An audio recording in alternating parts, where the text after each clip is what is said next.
Legends throughout the world have spoken of a race of giants that once walked the earth. The Holy Bible speaks about the offspring of the sons of God and the daughters of man. It is believed by some that these were the Nephilim, theorized to be gigantic in nature. Arguments have risen in the theological community for centuries as to what the Nephilim were, or if they were indeed the giants that seem to be described. However, what cannot be argued is that Judeo-Christian doctrines are not the only ones to speak of a giant human species. Who were these giants that once roamed the earth?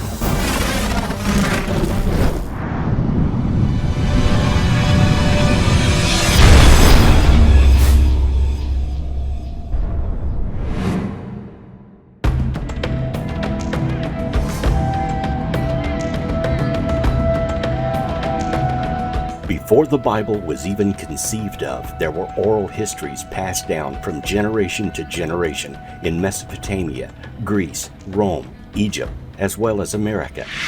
Most of these legends speak of powerful gods and goddesses that were larger than life. History has relegated these legends to the myth status, and they are not seen as actual historical accounts. However, it is noteworthy that there were many of these legends all over the world at one point. How did so many different cultures who had nothing to do with each other end up with similar stories of giants? And is there evidence of the existence of giants available today? The legends of giants in Mediterranean countries were probably the most widely known and discussed. Beyond the biblical accounts, such as David and Goliath, there are the accounts of the Babylonian king Gilgamesh. In stone tablets that have been recovered, there are images carved of Gilgamesh taking on a lion. And looking at the scale of the ancient carvings, it appears this man had to have been at least 12 to 15 feet tall, taking into consideration the size of the lion he is portrayed to have slain. Gilgamesh lived sometime between 2800 and 2500 BC. He is the main character in the Epic of Gilgamesh, a Mesopotamian poem that is considered the first great work of literature. In the epic, Gilgamesh is a demigod of superhuman strength who built the city walls of Uruk to defend his people and survive the Great Deluge. According to the Sumerian king list, Gilgamesh ruled his city for 126 years. Fragments of an epic text found in Maturin, the modern Tel Hadad, relate that at the end of his life, Gilgamesh was buried under the riverbed. It is generally accepted that Gilgamesh was a historical figure, since inscriptions have been found which confirm the historical existence of other figures associated with him, such as the Aga of Kish. If Gilgamesh was a historical king, he probably reigned in about the 26th century BC. Where did Gilgamesh come from? In the Qumran scroll known as the Book of Giants, the names of Gilgamesh and Humbaba appear as two of the antediluvian giants. Could Gilgamesh have come from Atlantis, or be a direct descendant of antediluvian kings?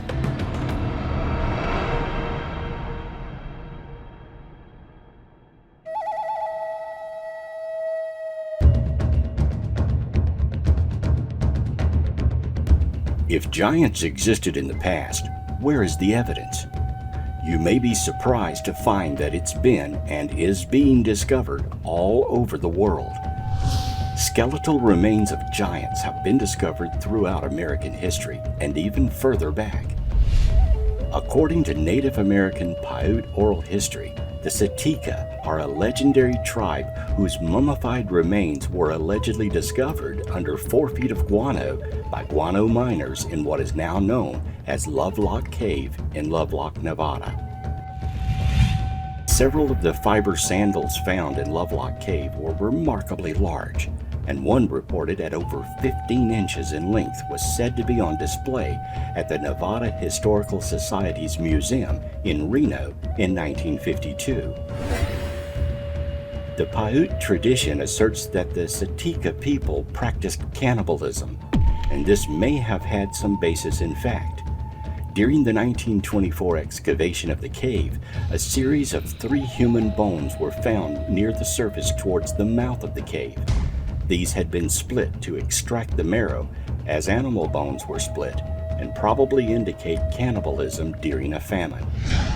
As reported in the Nevada Review-Minor newspaper on June 19, 1931, in February and June of 1931, 2 very large skeletons were found in the Humboldt dry lake bed near Lovelock. One skeleton was 8.5 feet tall and was later described as being wrapped in a gum-covered fabric not unlike Egyptian mummies. The other was almost 10 feet tall. It was said that all the tribes of the area stood together against these giants and chased them into a cave. The giants refused to leave the safety of the cave, so the Paiutes, along with other tribes, set the cave on fire. The cave then collapsed during an earthquake, sealing the entrance shut. When the area was mined for fertilizing materials, there were several fossils discovered in the early 1920s.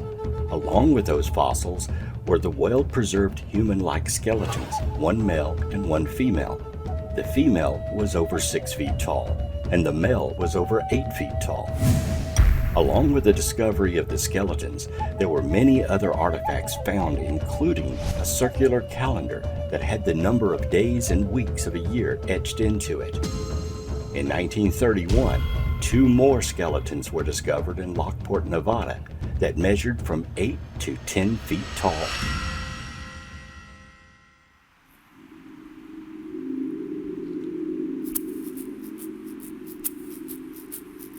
During the past few years, a huge controversy has emerged accusing the Smithsonian and a host of skeptics and archaeologists of covering up the discovery of hundreds of giant skeletons from Native American Indian mounds. Jim Ferreira is one of the key people who began uncovering hundreds of newspaper accounts of giant skeletons. To date, Ferreira has pulled together about 1,500 accounts from newspapers and books published in the 1800s and early 1900s. One intriguing set of giant skeleton reports he found factual was the Arkansas Chickasaw Mound reports of many large skeletons found at the site. Many skeletons ranging from 8 to 9 feet in length had been found there. As late as 1976, a 7-foot-tall skeleton was found at the site. For the Smithsonian to have found skeletons that were 7 feet tall by chance alone is improbable. The height of many of the individuals entombed in ancient American mounds was far taller than the general populace, far beyond what could be explained by simple chance. Why would the Smithsonian cover up such a find? Skeptics have related that the disorder of giantism probably was the cause of many reports, but they actually cite no evidence for this assertion. It is a weak attempt to explain away and dismiss the issue.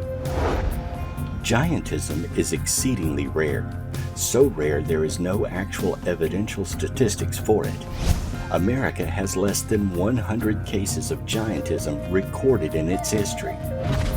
In fact, the overwhelming vast majority of tall people today who's reaching or approaching 7 feet do not have the disorder of giantism.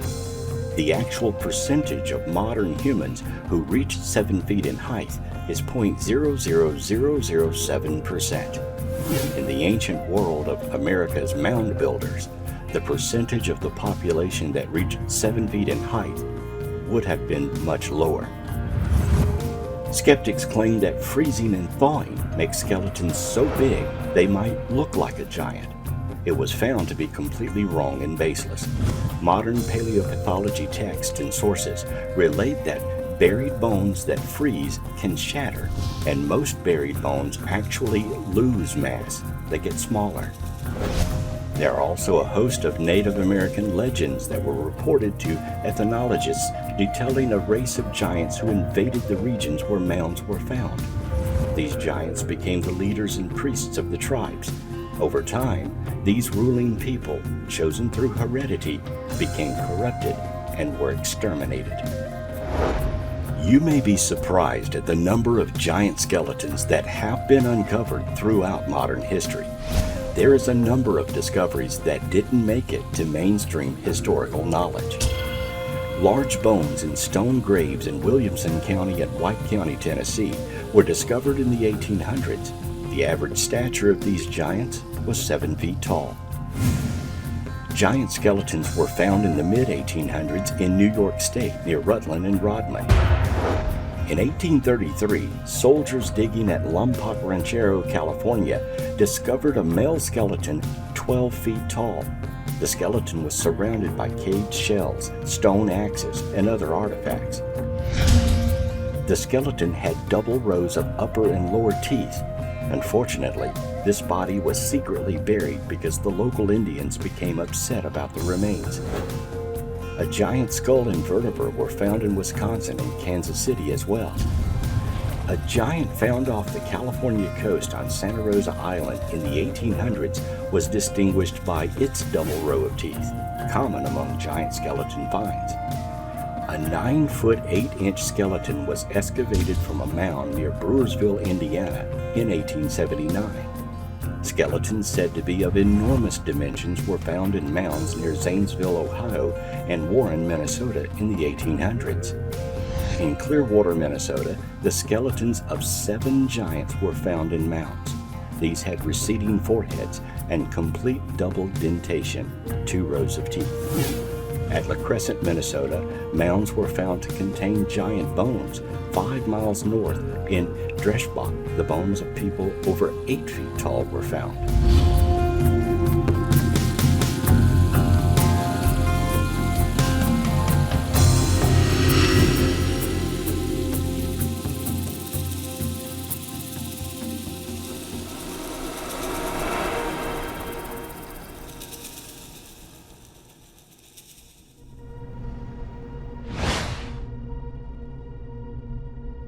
In 1888, 7 skeletons ranging from 7 to 8 feet tall were discovered. Though they may seem like a lot, near Toledo, Ohio, 20 skeletons were discovered with jaws and teeth twice as large as those of present-day people. The account also noted that odd hieroglyphics were found with the bodies. The aforementioned miners in Lovelock Cave, California, discovered a very tall red-haired mummy in 1911. A local native has a dress made from the hair of one of the giants from this area. In 1931, skeletons from 8.5 to 10 feet long were found in the Humboldt Lake bed in California. And in 1932, Ellis Wright found human tracks in the gypsum rock at White Sands, New Mexico. His discovery was later backed up by Fred Arthur, supervisor of the Lincoln National Park, and others who reported that each footprint was 22 inches long and from 8 to 10 inches wide. They were certain the prints were human in origin due to the outline of the perfect prints coupled with a readily apparent instep. During World War II, author Ivan T. Sanderson tells of how his crew was bulldozing through sedimentary rock when it stumbled across what appeared to be a graveyard. In it were crania that measured from 22 to 24 inches from base to crown, nearly 3 times as large as an adult human skull. Had the creatures to whom these skulls belonged been properly proportioned, they undoubtedly would have been at least 12 feet tall or taller. In 1947, a local newspaper reported the discovery of 9-foot-tall skeletons by amateur archaeologists working in Death Valley.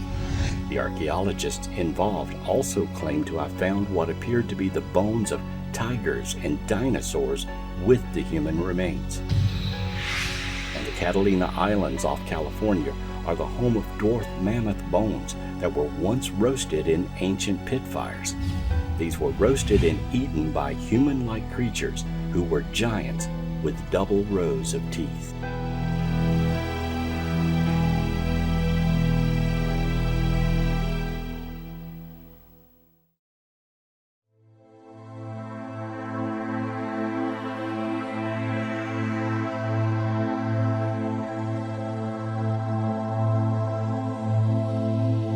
One fact that continues to surface in the discovery of giants is the reports of skulls having more than one row of teeth. According to a study on molecular genetics of supernumerary tooth formation, the cause of extra rows of teeth is genetic. Despite advances in the knowledge of tooth morphogenesis and differentiation, relatively little is known about the molecular mechanisms underlying supernumerary tooth formation. A small number of supernumerary teeth may be a common developmental dental anomaly, while multiple supernumerary teeth usually have a genetic component, and they are sometimes thought to represent a partial third dentation in humans. Mice, which are commonly used for studying tooth development, only exhibit one dentation, with very few mouse models exhibiting supernumerary teeth similar to those in humans. Activation of APC or forced activation WNT Canton signal results in multiple supernumerary tooth formation in both humans and in mice, but the key genes in these pathways are not very clear. Analysis of other model systems with continuous tooth replacement or secondary tooth formation, such as fish, snake, lizard, and ferret, is providing insights into the molecular and cellular mechanisms underlying successional tooth development and should assist in the studies on supernumerary tooth formation in humans. But scientists say this information, together with the advances in stem cell biology and tissue engineering, will pave ways for the tooth regeneration and tooth bioengineering. Though having two rows of teeth is not uncommon, the specific genetics of giants would probably be a specific trait to this line of human development. Along with the reports of double rows of teeth, extra digits in the hands and feet are sometimes reported. Along the Illinois River in a cave, a priest claimed he found prints in rock. The larger representation of the human foot was 14 inches and had 6 toes instead of 5. Morris's Universal Geography, according to the priest, gives this account of a number of tracks or foot impressions found in rocks in the mountains of Tennessee. Along these were a number of tracks representing human feet, and they uniformly had 6 toes on each foot.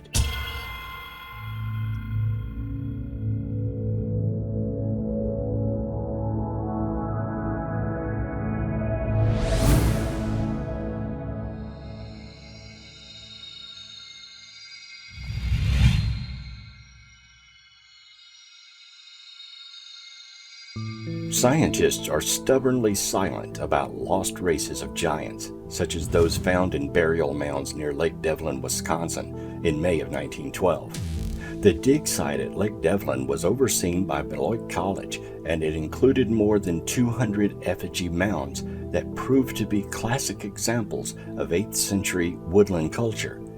But the enormous size of the skeletons and elongated skulls found in May of 1912 did not fit very neatly into anyone's concept of a textbook standard. They were enormous. They were not average human beings. First reported on the 4th of May 1912 issue of the New York Times, the 18 skeletons found by the Peterson brothers on Lake Lawn Farm in southwest Wisconsin exhibited several strange and freakish features. Their heights ranged from 7.6 feet and 10 feet, and their skulls, presumably those of men, were much larger than the heads of any race which inhabit America today. They tend to have a double row of teeth, 6 fingers, 6 toes, and like humans, came in different races. The teeth in the front of the jaw were regular molars. Heads usually found were elongated and believed due to a longer than normal lifespan. The Lake Devlin find of May 1912 was only one of dozens of several finds that were reported in local newspapers from 1851 forward to the present day. It was not even the first set of giant skeletons found in Wisconsin.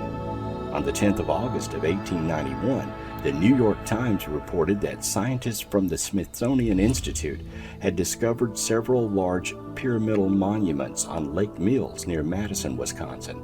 Madison was, in ancient days, the center of a teeming population of over 200,000. the excavators found an elaborate system of defensive works which they named Fort Aztalan. The New York Times says the celebrated mounds of Ohio and Indiana can bear no comparison either in size, design, or the skill displayed in their construction with these gigantic and mysterious monuments of earth, erected we know not by whom and for what purpose we can only conjecture. On the 20th of December 1897, the Times followed up with a report on 3 large burial mounds that had been discovered in Maple Creek, Wisconsin. One had recently been opened.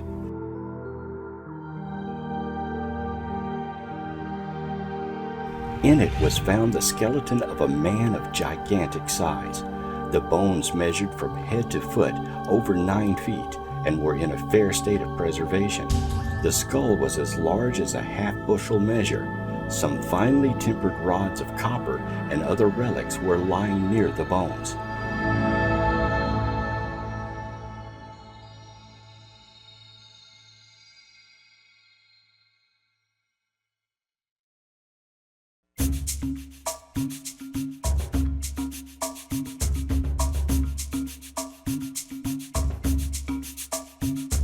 Giant skulls and skeletons of a race of giants have been found on a very regular basis throughout the Midwestern states for more than 100 years. Giants have been found in Minnesota, Iowa, Illinois, Ohio, Kentucky, and New York, and their burial sites are similar to the well-known mounds of the Mound Builder people. The spectrum of Mound Builder history spans a period of more than 5,000 years, a period greater than the history of ancient Egypt and all of its dynasties. Most scientists believe that we have an adequate historical understanding of the peoples who lived in North America during this period. However, the long record of anomalous finds like those at Lake Delavan suggest otherwise. The January 13, 1870 edition of the Wisconsin Decatur Republican reported that 2 giant well-preserved skeletons of an unknown race were discovered near Potsy, Wisconsin by workers digging the foundation of a sawmill near the bank of the Mississippi River.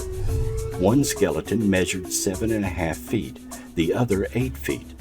The skulls of each had prominent cheekbones and double rows of teeth. A large collection of arrowheads and strange toys were found buried near the remains.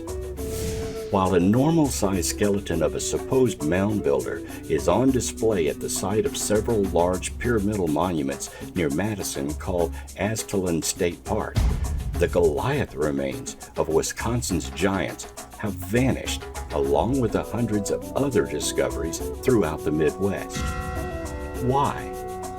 Is there some conspiracy to hide these giant artifacts from the public?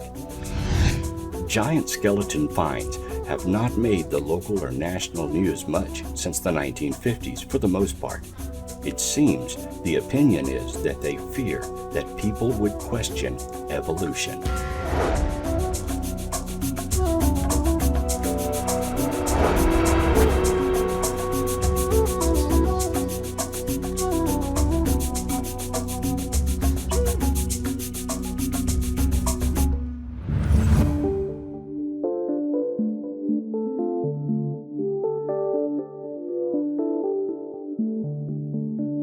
During the time of these discoveries, the Smithsonian was taking possession of nearly every giant skeleton found throughout the entire country, including the largest discovery of skeletons found in the Great Mound in Ohio.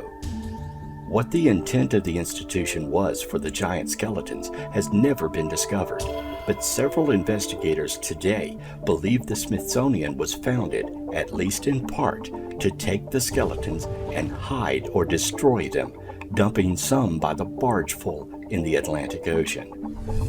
Why, one might ask? Some believe it was to hide the true history of the Earth, as giant skeletons were being discovered throughout the world in the late 1800s.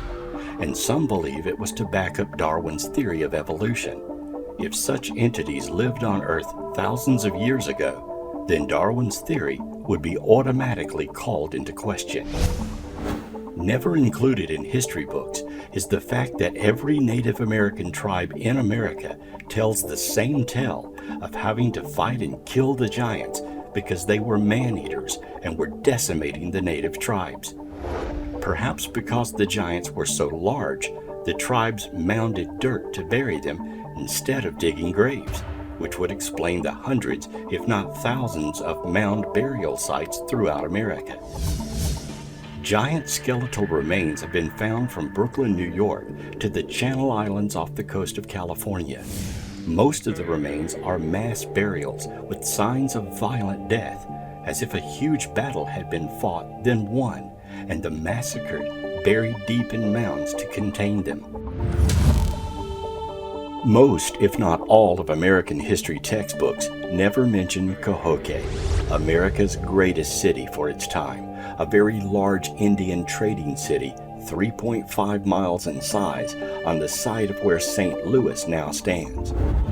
It was built about the same time of the Mayan culture and was surrounded by 120 pyramids and farmland. At its zenith, the city had 15,000 inhabitants, which compared to Paris population-wise at the time. The city existed at the same time of the mound builders, and it is surmised that they were the ones who built Cahokia. But the mystery remains, who were the mound builders? In 1170, a mysterious fire destroyed the city when it was rebuilt. Defense walls were built and new buildings, which were all smaller and fortified. The city was never populated or as powerful following that fire.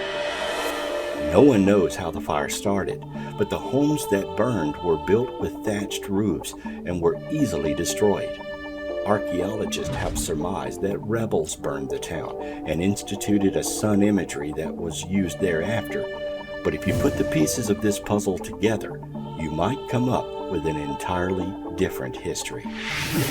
Considering the tales of modern Native Americans whose cultures related stories of the giants, you can imagine that they were the ones who burned Cahokia to destroy the giants within the city. When they rebuilt, the victorious Native Americans put up defenses and built much smaller homes to live in because they were not giants like their predecessors. The homes they built were more regulated in size and did not reflect the wealth and stature that the previous larger homes of the giants displayed.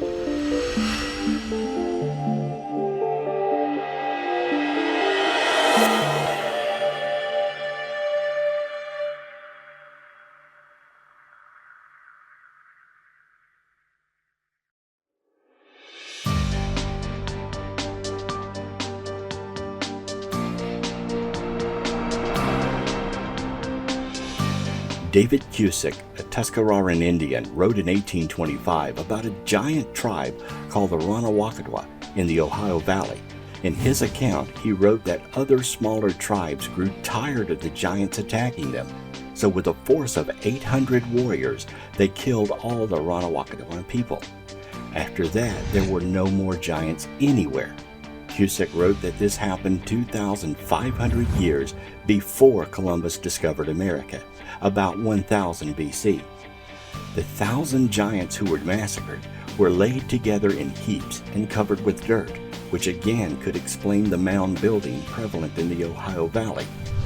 One amazing fact withheld from history books is that virtually every explorer who came to the New World encountered giants.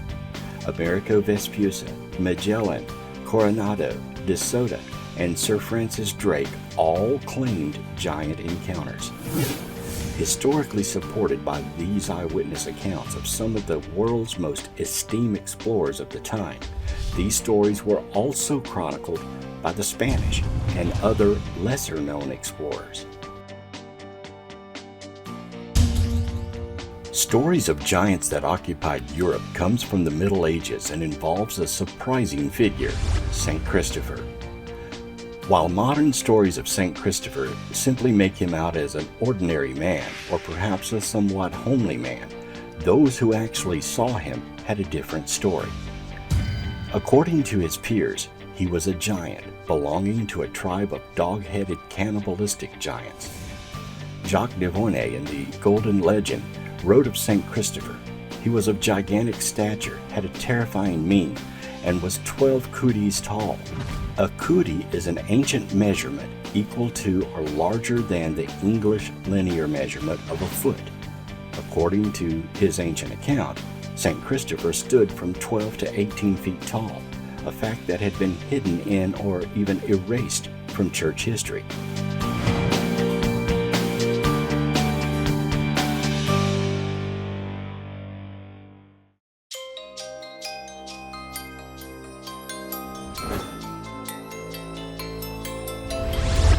In humans, giantism is usually caused by a tumor on the pituitary gland of the brain. It causes growth of the hands, face, and feet.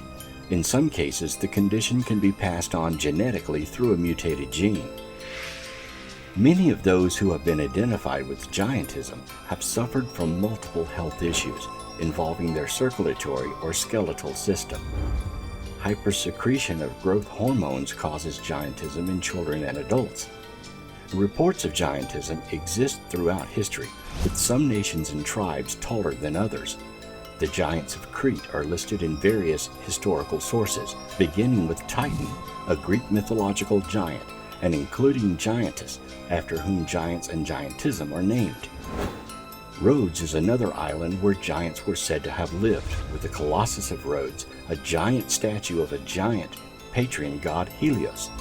Goliath, a giant mentioned in the Bible, was a Philistine warrior who was slain by David in a battle between the Israelites and Philistines. A member of Goliath's family is also recorded as having 6 fingers on each hand and 6 toes on each feet. The Nephilim, who are generally accepted to be giants, were the offspring of the sons of God and the daughters of men before the deluge, according to Genesis. The name is also used in reference to giants who inhabited Canaan at the time of the Israelite conquest of Canaan, according to Numbers. A similar biblical Hebrew word with different vowel sounds is used in Ezekiel to refer to dead Philistine warriors. Cotton Mather believed that fossilized leg bones and teeth discovered near Albany, New York in 1705 were the remains of Nephilim who perished in a great flood.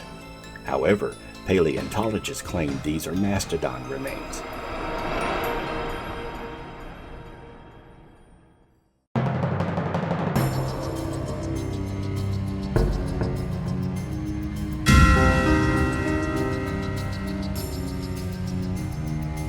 Is it possible that ancient monuments found throughout the world were actually built by giants? Legend tells that Stonehenge may have such origins. According to Geoffrey of Monmouth, the rocks of Stonehenge were healing rocks called the Giant's Dance, which giants had brought from Africa to Ireland for their healing properties. The 5th century king Aulus Ambrosius wished to erect a memorial to 3,000 nobles slain in battle against the Saxons and buried at Salisbury, and at Merlin's advice chose Stonehenge. The king sent Merlin, Uther Pendragon, and 15,000 knights to remove it from Ireland, which it had been constructed on Mount Killarus by the giants. They slew 7,000 Irish, but as the knights tried to move the rocks with ropes and force, they failed. Then Merlin, using gear and skill, easily dismantled the stones and sent them over to Britain, where Stonehenge was dedicated. It is said that these kings were buried inside the giants' rings of Stonehenge. America also has a Stonehenge, dating back over 2,000 years. America's Stonehenge, sometimes referred to as Mystery Hill, is an archaeological site consisting of a number of large rocks and stone structures scattered around roughly 30 acres within the town of Salem, New Hampshire, in the northeast United States. Carbon dating of charcoal pits at the site provided dates from 2000 BC to 173 BC, when the area was populated by ancestors of current Native Americans. In archaeological chronology, this places indigenous use of the site either into the late Archaic or the early woodland time periods. It would have been in use during the time of the giants. Bones and monuments are not the only evidence suggesting the existence of giants. Huge footprints have also been discovered. In 1897, the Los Angeles Herald revealed that laborers had discovered a fossil shoe print in solid rock. The imprint was that of a shoe with a high, narrow heel and a broad, flat sole. It was so clear in the fine-grained shell in which it was found that it looked as though the owner had unwittingly put his foot right in the soft mud a day or two before. Sandal or moccasin prints have also been seen in gypsum of the White Sands in New Mexico. Ellis Wright in 1932 found tracks of human form as large as 22 inches long. The White Sands were laid down as an ancient inlet sea gradually dried up around the time of the demise of the dinosaurs. The American anthropologist published an article in February 1896 of a large stone bearing the perfect imprint of a human foot, 14.5 inches long. It was shown to members of the Ohio State Academy of Science in 1896. The stone slab had been dug from the ground in a hill 4 miles north of Parkersburg, West Virginia, some 20 years earlier. In 1938, Dr. Wilbur Burroughs, head of the geology department at Berea College, Kentucky, announced that he had discovered 10 humanoid footprints in Carboniferous sandstone on a farm belonging to Mr. O. Fennell in the hills in the southern part of Rockcastle County. The prints were 9.5 inches long and 6 inches wide. The length between footprints was 18 inches. No marks of 4 feet or a tail were found. Infrared photography revealed that there were no signs of carving or artificial markings in or around the prints. A microscopic count of sand grains indicated that the material within the prints had been impacted and created as the result of force pressing down on the firmament while it was soft. These facts show that the prints were made by the natural result of pressure from the human foot and in no way could have been duplicated by carving. The rock in which the prints were discovered was estimated to be 250 million years old. In recent years, the prints have been destroyed by vandals.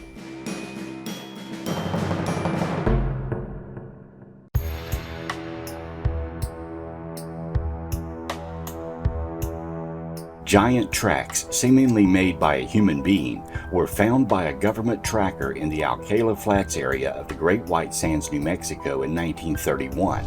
A year later, a party of 4, including O. Fred Arthur, supervisor of Lincoln National Forest, set out to investigate the tracks with the government trapper Ellis Wright as their guide. They found 13 imprints crossing a relic desert basin in the easternmost foothills of the San Andreas Mountains.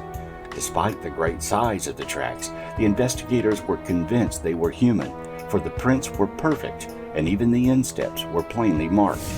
Oval-shaped, the prints are 16 to 22 inches long and 8 to 12 inches wide, with a distance between strides of about 5 feet and a separation in width of 2 feet. In 1882, huge footprints, strongly resembling those of a human wearing shoes, were found in a layer of sandstone in the yard of the state prison near Carson City, Nevada, during digging operations. The prints were between 18 and 20 inches long and approximately 8 inches wide. The stride was about 3 feet, and the distance between the left and right tracks, the straddle, was about 19 inches. Since the size of the prints and the age of the rock at the layer they were discovered, 2 to 3 million years old, argued against a human or even a humanoid origin, the prints were ascribed to a more acceptable origin, the tracks of a giant ground sloth. It's thought that these animals could stand upright, but only by using their tails for additional support. However, no tail track was found at this site. It was also suggested that perhaps the animal was walking on 4 feet and that its rear legs were landing exactly in the tracks left by its front feet, thereby creating the impression of a biped. But this fails to account for the fact that the tracks show no toe marks and appear to be sandals.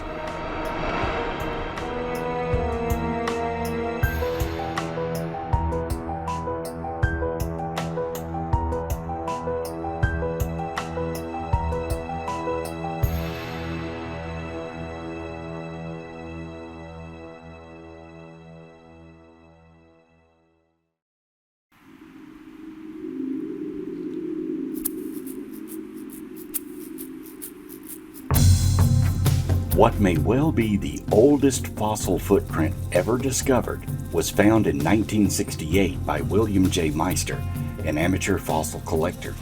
If the print is what it appears to be, the impression of a sandaled shoe crushing a trilobite, it would have had to have been made 300 to 600 million years ago, and would be sufficient to either overturn all conventionally accepted ideas of human and geological evolution, or to prove that a shoe-wearing biped from another world had once visited this planet. Meister made his potentially disturbing find during a rock and fossil hunting trip to Antelope Spring, 43 miles west of Delta, Utah. His party had already discovered several fossil trilobites when Meister split open a rock with his hammer and made the outrageous find. The rock fell open like a book, revealing on one side the footprint of a human with trilobites right in the footprint itself. The other half of the slab of the rock showed an almost perfect mold of the footprint in fossils. Amazingly, the human was wearing a sandal. Trilobites are small marine invertebrates, the relatives of today's shrimp and crabs, that flourished for over 320 million years before becoming extinct 280 million years ago.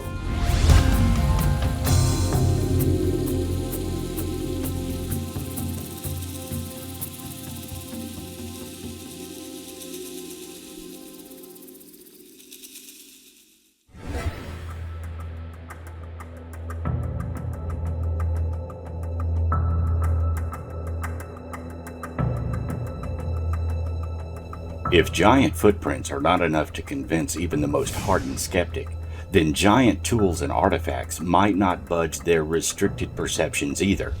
However, consider these. In June 1936, Max Hahn and his wife Emma were on a walk when they noticed a rock with wood protruding from its core. They took the rock home and later cracked it open with a hammer and chisel. What they found within seemed to be an ancient hammer. A team of archaeologists checked it and determined the rock encasing the hammer was dated back more than 400 million years. The hammer itself turned out to be more than 500 million years old, according to the same measurement. Apparently, it's so old that a section of the handle had begun the transformation to coal. The hammer's head, made of more than 96% iron, is far more pure than anything nature could have achieved without an assistance from technology. There have been a number of intriguing finds in Indiana over the years, including the discovery of 8 skeletons, one clad in copper armor, buried in a perfect circle. In 1888, the Logan Greys, a military group led by A.M. Jones, were conducting military exercises on a small island on Eagle Lake near Warsaw, Indiana. Under a flat stone, they discovered a hole that led to an entrance to a secret cave that was 25 feet long, 15 feet wide, and 8 feet deep.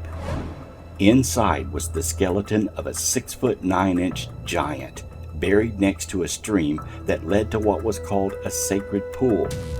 In 1889, near Kewanna, standing stones were found on a mound, and underneath, another giant was unearthed.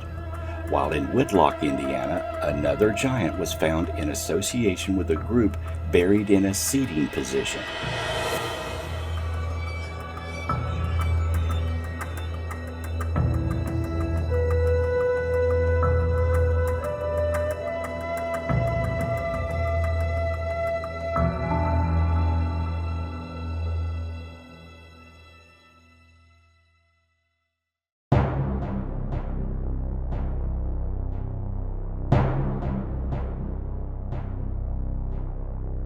One of the largest finds on record was reported in A History of Jennings County, Indiana, published in 1885. It was reported that in 1881, a 9-foot-tall skeleton was unearthed in a local mound, along with the body of a blonde-haired child. And finally, in 1912, an enormous jaw was dug up that had double rows of teeth, a unique characteristic of some giants discovered in other parts of the country as well. What is believed to be the largest Indian stone axe in existence is among the collections of the Missouri Historical Society. The axe is made of granite. It measures 28 inches in length, 14 inches in width, and 11 inches in thickness, and weighs more than 300 pounds. When found, the pointed end was embedded in a small mound of boulders and pebbles, with the body and head of the axe exposed, the whole apparently forming a shrine or altar. The axe resembles a tomahawk pipe. Its upper end or head is slightly hollowed out, and in this depression was ceremoniously placed a small quantity of tobacco. A well-beaten moccasin trail led up the incline of the eminence in which the shrine stood, indicating that the place had long been used for religious purposes. According to Chippewa tradition, the axe has been held in veneration by these Indians from time immemorial. The Guadalupe woman is a well-authenticated discovery which has been in the British Museum for over half a century. In 1812, on the coast of the French Caribbean island of Guadalupe, a fully human skeleton was found, complete in every aspect except for the feet and head. It belonged to a woman about 5 foot 2 inches tall. What makes this of great significance is the fact that this skeleton was found inside extremely hard, very old limestone, which was part of a formation more than a mile in length. Modern geological dating places this formation at 28 million years old, which is 25 million years before modern man is supposed to have first appeared on Earth. Since such a date for a regular person does not fit evolutionary theory, you will not find Guadalupe woman mentioned in any hominid textbooks. To do so would be to disprove evolutionary dating of rock formations. When the 2-ton limestone block containing Guadalupe woman was first put on exhibit in the British Museum in 1812, it was displayed as proof of the Genesis flood. But that was 20 years before Lyell and nearly 50 years before Darwin. In 1881, the exhibit was quietly taken down to the basement and remains there to this day.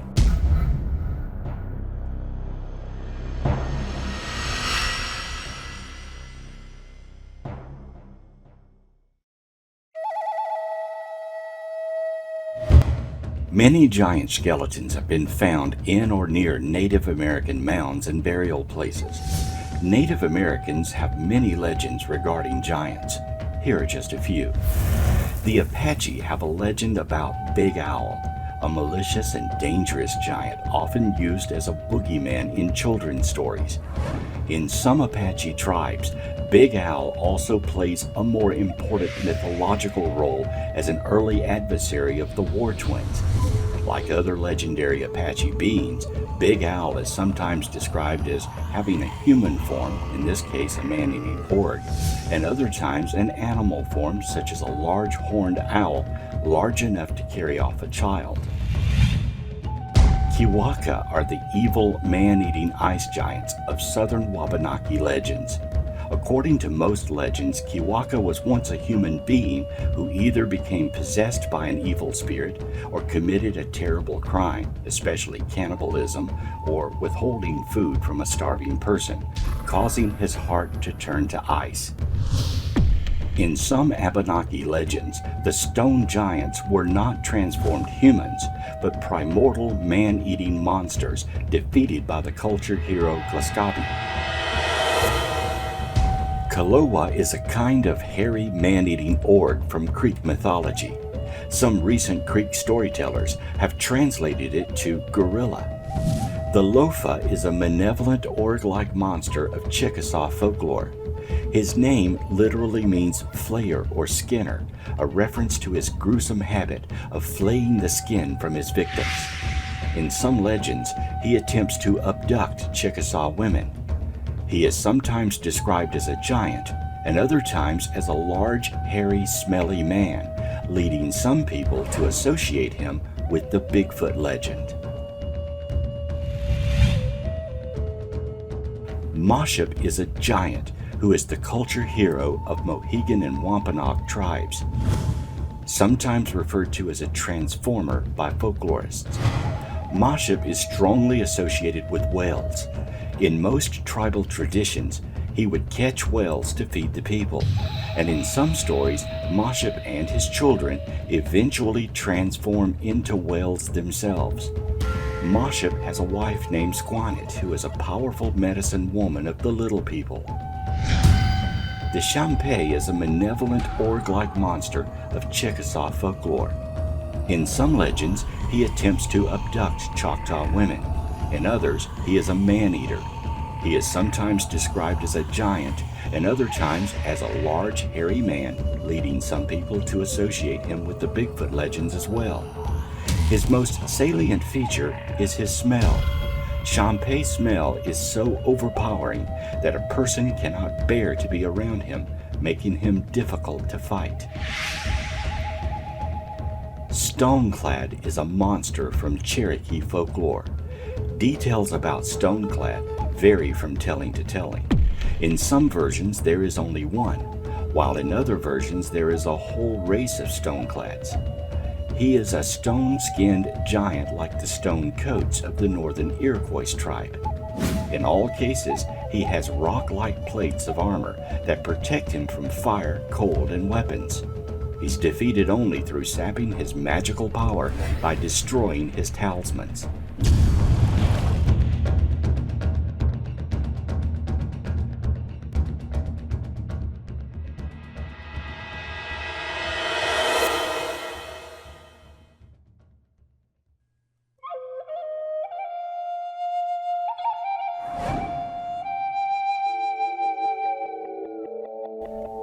Of course, many native legends could simply be stories made up to keep children in line, but most historians will tell you that legends are usually rooted in some truth. Native Americans who encountered giants would create stories to pass the incidents down in oral tradition.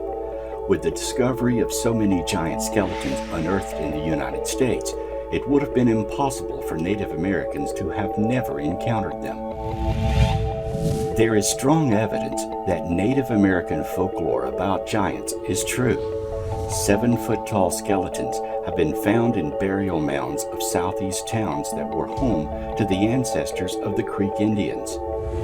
As European settlers pushed across North America, newspapers printed stories about the discovery of giant skeletons. Some were described as being normal human beings, but very tall. Others had skulls with more primitive features. The most credible stories of giant skeletons were concentrated in the Appalachians, Cumberland Plateau, and Ohio Basin. They were typically found in graves lined with stone slabs or field stones, known as the stone box grave culture. In 1821, 7-foot-tall skeletons in stone-lined sarcophagus were found in a White County, Tennessee burial area. Legends from Midwest tribes tell of lightly pigmented yellow or red-haired giants living around the Great Lakes or southern Canada.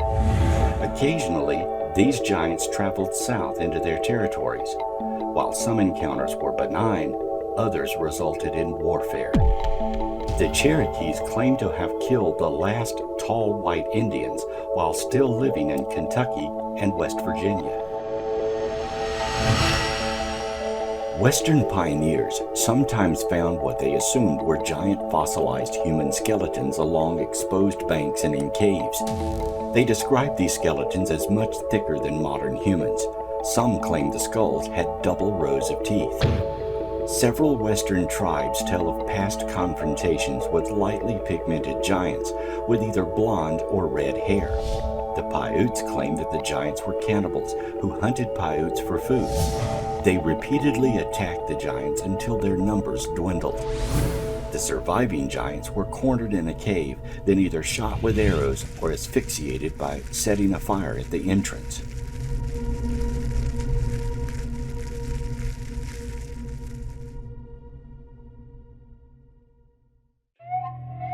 In 1754, George Washington was colonel of the Virginia Colonial Militia. When hostilities broke out with France, he supervised construction of Fort Loudon in Winchester, Virginia. Laborers digging the fort's foundation uncovered a cemetery of 7-foot skeletons and what appeared to be Native American artifacts. The skeletons were viewed and reported by Washington. It is not known what happened to them. This discovery gives credibility to reports of 7-foot-tall skeletons discovered in West Virginia, Kentucky, southern Ohio, and southern Indiana. Thousands of years ago, giants roamed the West. Their crude camps and ferocious ways terrorized the early native settlers that had wandered across the land bridge into the North American continent and traveled south and westward into what later became the West and Great Southwest of the United States.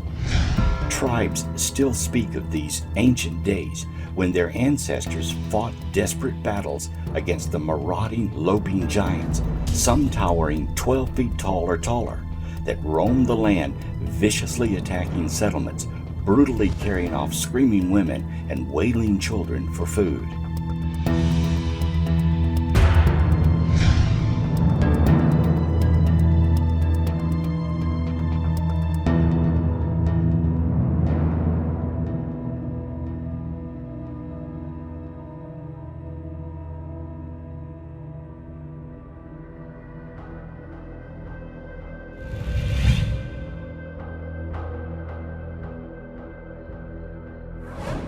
Of all the Indian mounds that exist today, most have barely been investigated.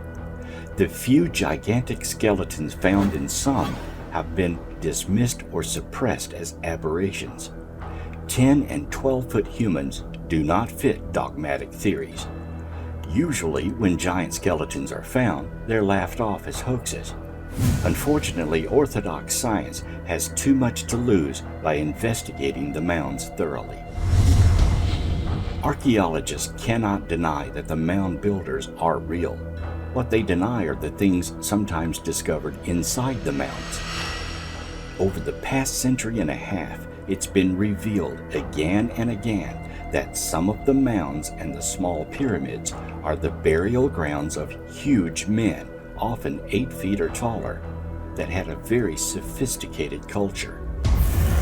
Some of the giants have been found wearing intricate leather armor and have been buried with swords. One such giant was found near Spiro Mound in Oklahoma during the 1930s.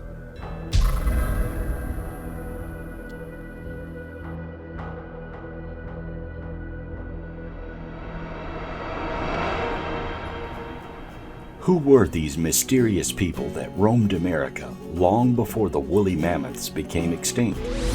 Were they our ancestors, or another race of giant humans from a civilization that predates our own? From the time settlers first set foot on American soil, we have been finding evidence of giants. Most of this evidence has been destroyed or sequestered away in order to either hide the truth or make it difficult to quantify artifacts and harder to study. There does appear to be a conspiracy to shelter evidence of giants, and it has been going on since science has been aware of the bones and materials associated with these anomalies. Our whole history would change if all the evidence of giants could be revealed. Perhaps our civilization is not yet ready to accept the existence of those lofty beings that roamed the earth centuries ago. Or perhaps others have made that decision for us, and we are left with only scant remnants of a civilization larger than life. Eventually, more evidence and artifacts will be discovered. Perhaps then we'll have a more complete picture of our gigantic history.